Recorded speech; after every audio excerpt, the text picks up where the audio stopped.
Saudara-saudariku yang dikasihi dan mengasihi Tuhan Yesus, pada hari ini Senin 14 Februari 2022 kita memperingati peringatan wajib Santo Cyrilius dan Santo Methodius.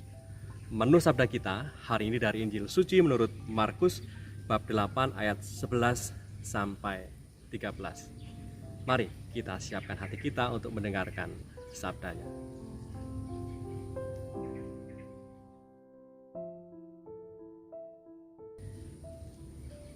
Sekali peristiwa, muncullah orang-orang Farisi dan bersoal jawab dengan Yesus. Untuk mencobai dia, mereka meminta daripadanya suatu tanda dari surga. Maka mengeluhlah ia dalam hatinya dan berkata, "Mengapa angkatan ini meminta tanda? Aku berkata kepadamu, sesungguhnya kepada angkatan ini sekali-kali tidak akan diberi tanda." Ia meninggalkan mereka. Ia naik pula ke perahu dan bertolak ke seberang. Demikianlah sabda Tuhan. Terpujilah Kristus.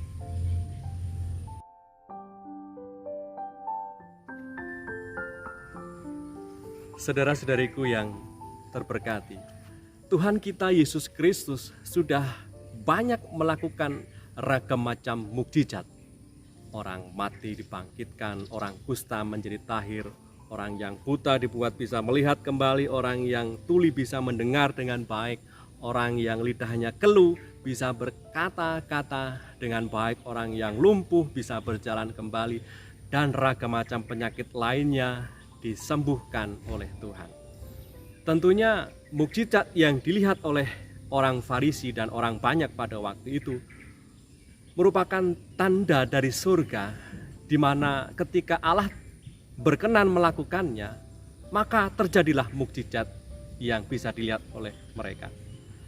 Sehingga mukjizat dalam ragam macam tanda mukjizat yang dilakukan oleh Tuhan, dalam ragam macam perbuatan-perbuatan ajaib Tuhan, itulah tanda dari surga yang membuat orang semakin bertanya dan juga semakin yakin ternyata Allah sudah hadir di tengah-tengah mereka.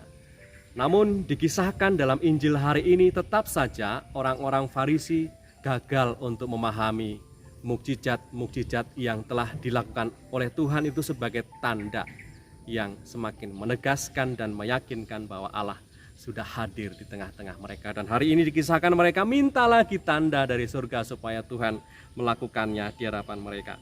Maka tadi Tuhan sempat mengeluh dalam hatinya demikian, "Mengapa angkatan ini minta tanda dari surga?"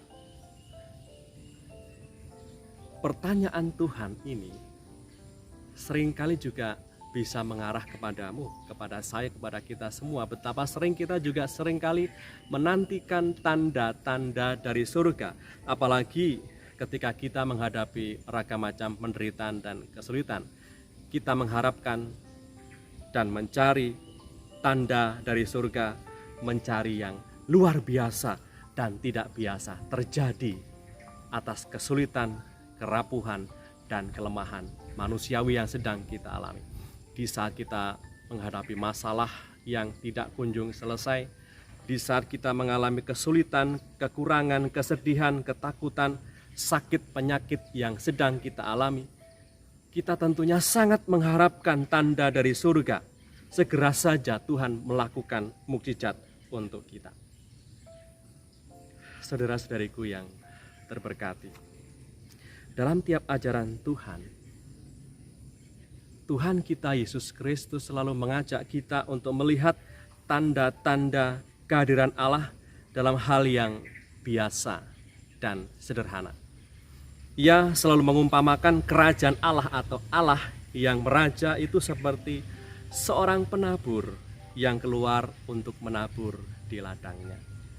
Kerajaan Allah atau Allah yang meraja itu seperti seorang wanita yang mencari dirhamnya yang hilang. Seperti pula seorang Samaria yang baik hati kepada korban begal dari perjalanan dari Yerusalem menuju Yeriko. Dan kerajaan Allah atau Allah yang meraja itu seperti orang yang menemukan harta tak terduga di dalamnya. Dan seterusnya, dalam hal yang biasa dalam kisah-kisah peristiwa-peristiwa yang biasa dalam kehidupan setiap hari, lewat perumpamaan yang Tuhan sampaikan, sebenarnya kita bisa melihat dan bisa mengalami tanda dari surga itu, tanda bagaimana Allah itu sungguh-sungguh meraja, merasuk dan menguatkan kita. Maka saudara-saudariku yang terberkati, mengapa Allah bisa kita rasakan pula dalam hal yang biasa dan sederhana? Karena dalam hal yang biasa dan sederhana, Allah itu bisa dijumpai dan berkenan melimpahkan berkat-Nya untuk kita semua, karena ciptaannya itu penuh dengan kemuliaan-Nya, sehingga membuat kita mampu untuk bisa merasakan Allah yang meraja, Allah yang menguasai dan melimpahkan berkat-Nya untuk kita. Marilah berdoa. Dalam nama Bapa dan Putra dan Roh Kudus. Amin. Tuhan Yesus, kami bersyukur karena berkat-Mu selalu mengalir atas hidup kami. Berkat kehidupan, kesegaran yang kami alami setiap hari menumbuhkan harapan baru untuk menatap hari depan dan mengisi hari dengan penuh semangat. Mampukanlah kami hari ini bekerja sama dengan rahmat-Mu, agar mampu melihat tanda mukjizat-Mu melalui hal yang sederhana dan biasa. Sebab Engkaulah Tuhan dan penyelamat kami, yang hidup dan berkuasa bersama Bapa dalam persekutuan Roh Kudus sepanjang segala masa. Amin. Berkat Allah yang Maha Kuasa turun atas kita semua, Bapa, Putra, dan Roh Kudus. Amin.